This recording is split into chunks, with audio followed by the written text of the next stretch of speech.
Welcome to episode 10 of OCB Natural Edge, where we are bringing you natty knowledge from the OCB. Introducing my awesome co-hosts, Sean Sully Sullivan, who has had all the jobs and all of the stage exposure one could ever have in a lifetime. And we benefit from his knowledge, as well as the lovely and athletic and just amazing Aubrey Warwick, OCB Bikini Pro and experienced MC. So today we have for you in our Insider, we're going to be covering women's physique. Spotlight, stay tuned to see if you're one of our feature athletes today. And pro tips, question from the field, which we love, so keep them coming. I'm going to turn things over to Sully, and he's going to get us rolling with women's physique. So what's women's physique all about? Well, it's not women's bodybuilding exactly. So where did women's physique come from? Just a little historical perspective. Matt Shepley started women's physique in the OCB, and we were running bodybuilding at the same time. And when it initially started, women's physique was going to be more of a softer look than a bodybuilder. The poses were feminized, so we went with the standard ballerina and the thigh extended side tricep pose. We eliminated the lat spreads, front and back double bicep, and hands overhead, abs and thighs. And we just feminized that posing a little bit. And the standard was going to be more of a feminine looking physique with a good deal of muscle structure, but not anywhere near as lean as a bodybuilding physique was. And women's physique caught on.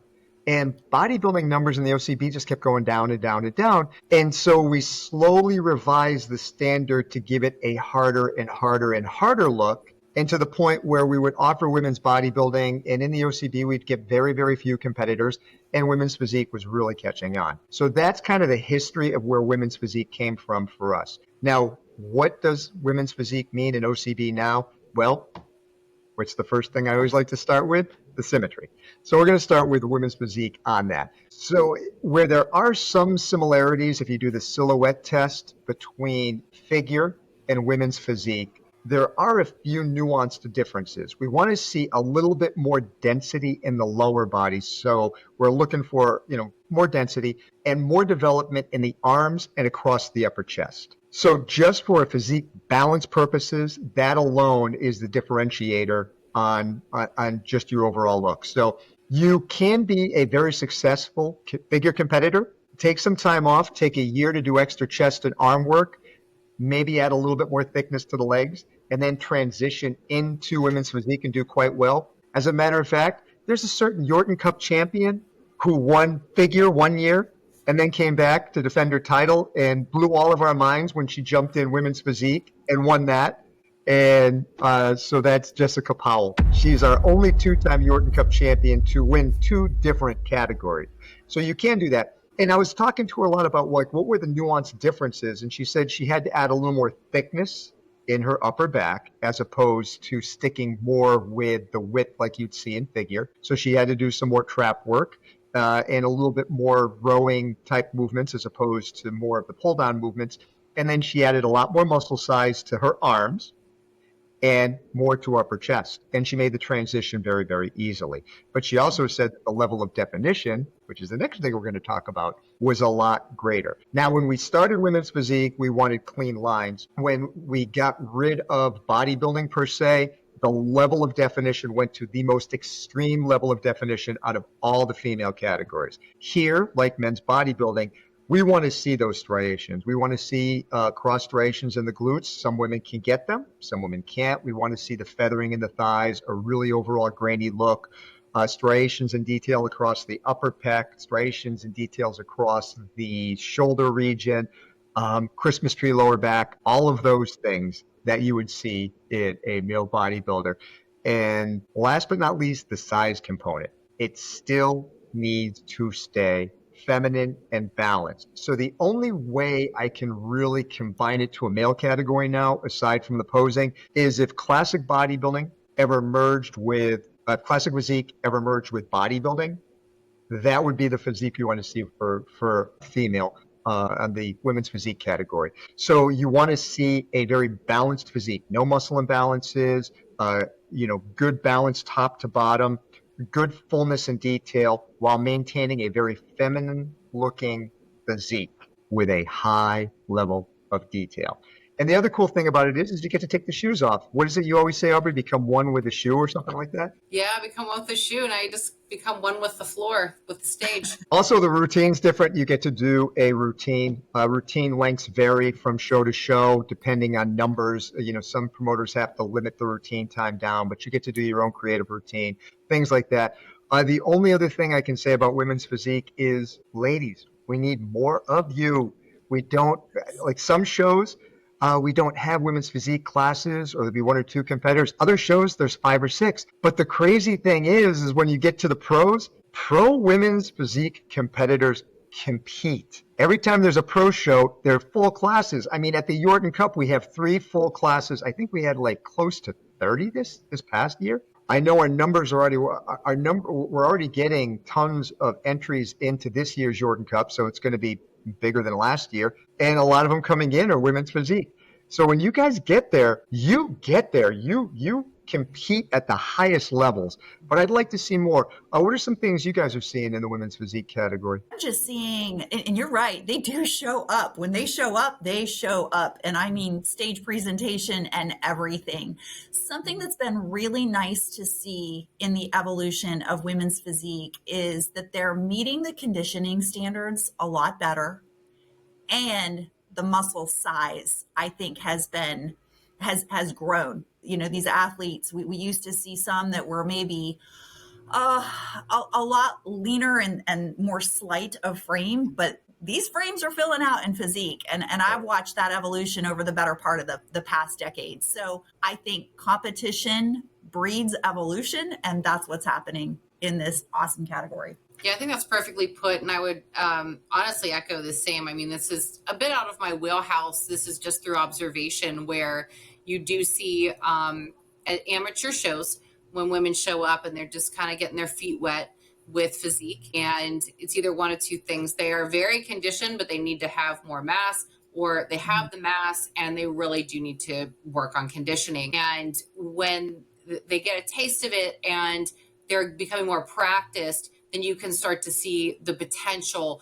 And going to the Yorton is like, that's the perfect display of that. So it's awesome to witness the journey, but it kind of starts off almost either end of that spectrum. I would like to say even more about women's physique as far as like little nuances, but that's pretty much it. That's the clean and the dirty, maintaining that balance top to bottom, making sure you don't have as many muscle imbalances, trying to get as much size as you can, both width and density, and dialing that down to the lowest body fat percentage that you can. Now, full disclaimer, when you're going on to the Yorton Cup and you're looking at the level of definition and where those girls are at, that is not where you need to be to enter your first OCB competition as a debut or a novice. That's right. The most extreme. It's like a teen competitor going in and looking and thinking that every bodybuilder looks like Magnum or one of our champions, in that category, Levi Berg, somebody like that who's, a Yorton Cup champion. Not everybody looks like that. It takes a long time to get there. The same is true for all of our amateur events. All right, women's physique, there you have it. So next week, what are we going to talk about? Our insider? You're going to have to stay tuned and find out. And speaking about staying tuned, let's talk some shows. What do we have up this episode? Yes. So May 17th brought us a show that's incredibly special to many in our OCB family, including me. I have competed in this show in the past. It's in honor of Will Powell, and promoted by Terry and Jessica Powell. Will was a force in this sport. We are so sorry to have lost him, but honored to continue to honor him. And this show was in honor of him. Over 100 competitors showed up to honor him, and they gave $9,000 in pro payouts. So OCB No Gear Classic Pro-Am Way to keep going strong. I know Will would be proud. And almost 40 pros, male Oh my competitors. gosh. Almost 40 pro Yes. competitors. Yeah. That's fantastic.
Here at the No Gear Classic means everything because I'm honoring my good friend, fellow competitor, Will Powell. So Will, I just wanted to say thank you for the inspiration. I know that you're smiling, looking down on me. We're doing it for Will. My first show was with the OCB No Gear, and I'm gonna bring it. The reason why I chose the No Gear Classic was because of Will. Did this first pro show to honor him and just remember him by. On behalf of the OCB and the athletes and competitors backstage, we love you and you will be missed. So hashtag Will Strong.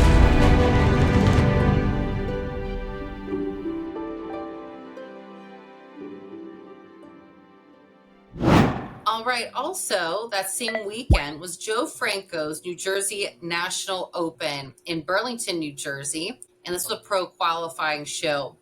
Fun fact, I got my pro card at one of Joe's shows back in 2022. So that's how I met him. And really how I discovered the Zen of Bodybuilding podcast when it was still around was through Joe Franco's podcast. So that's how all this kind of worked through. And let's roll some footage from this show, shall we?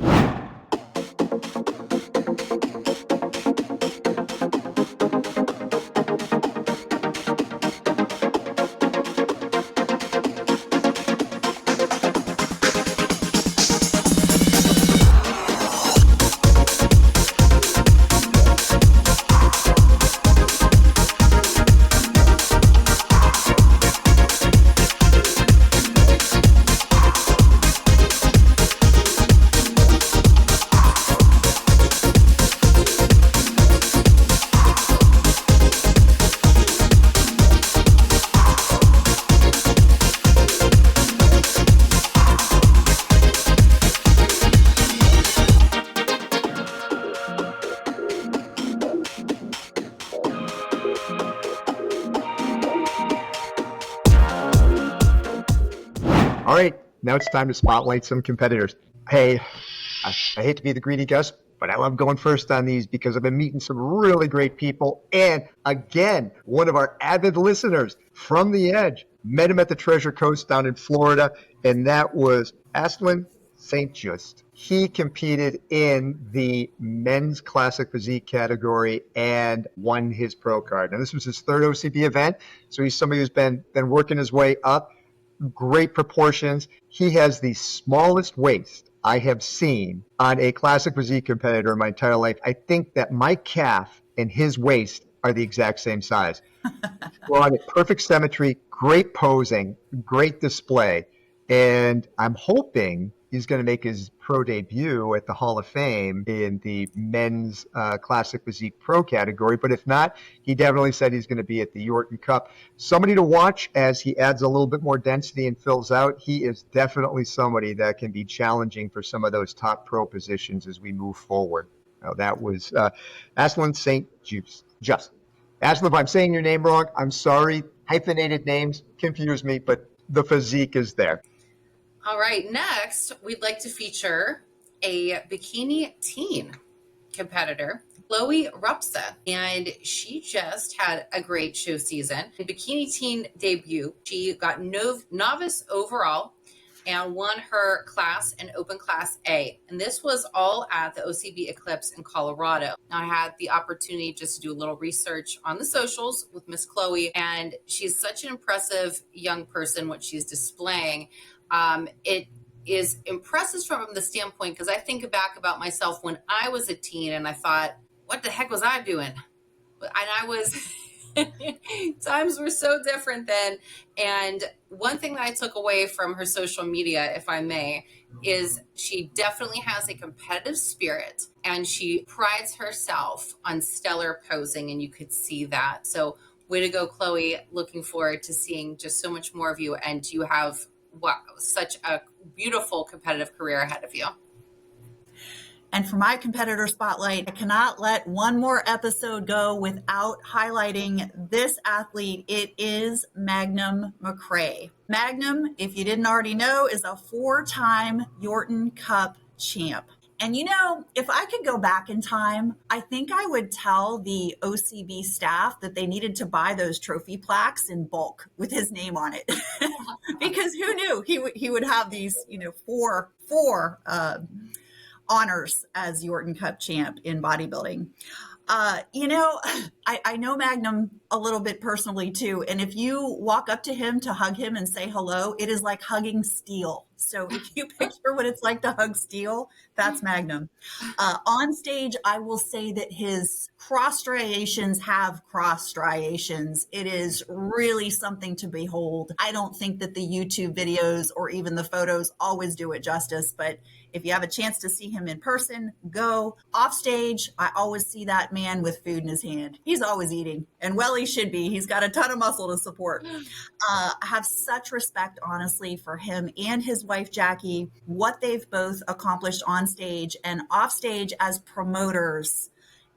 Bears a spotlight, and we're so grateful for the stage that you set for the athletes.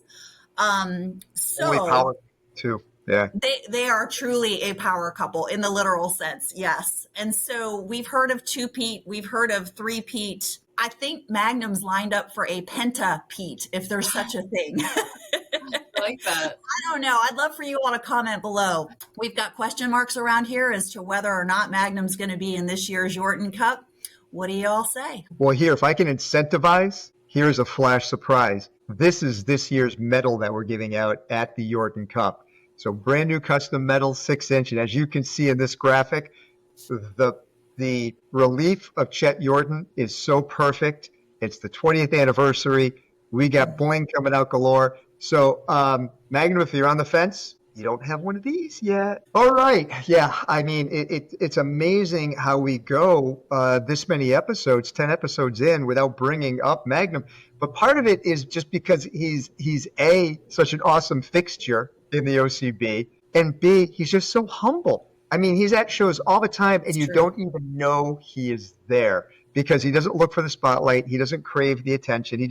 He's a machine. He's like, if you ever watch Jaws, all they do is swim and eat and make baby shark. All he does is train and eat and make more muscles. It's incredible. And speaking of incredible things, I had an incredible time at the Spirit of America, and got a good opportunity to go around and talk to a lot of competitors that were getting ready for future shows. And I ended up talking to Sophia, who brings us the pro tip of the day. Physically, what I always bring to a show is going to be my food. I had one show where I traveled and someone had said, oh, you can just pick up rotisserie chicken at the grocery store. It was the nastiest, greasiest, skinny little rotisserie chicken I have ever had. So I will not be making that mistake again. I don't care if I'm getting on a plane. Maybe some of you all out there have mastered it. I feel so much better and at peace when I know I have my food and I don't have to forage, even though there's a gazillion grocery stores out there. There's just too many variables. And if that's set in place, I feel that much more confident.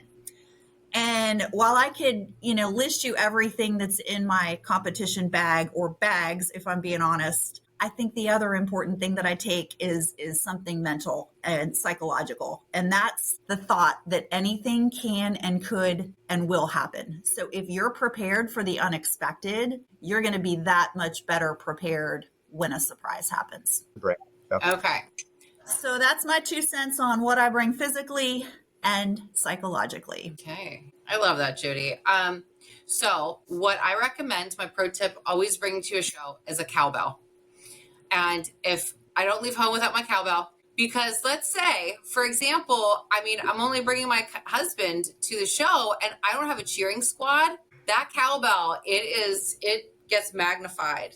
And I think everybody just appreciates a good loud cowbell in their ear, especially if you're sitting back behind the judges. But in all honesty, one thing that I always bring is the person who trained me for my very first bikini show.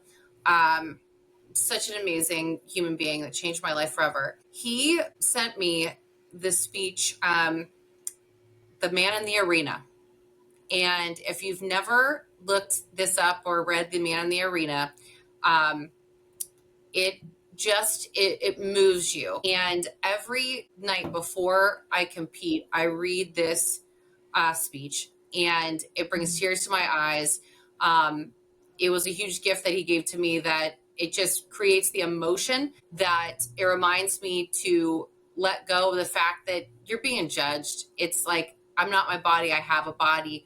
I am brought literally into the present moment to be so grateful that I have this body that I can use, and I have this competition that is a display of the journey that got me to this point to help with my personal up-levelment.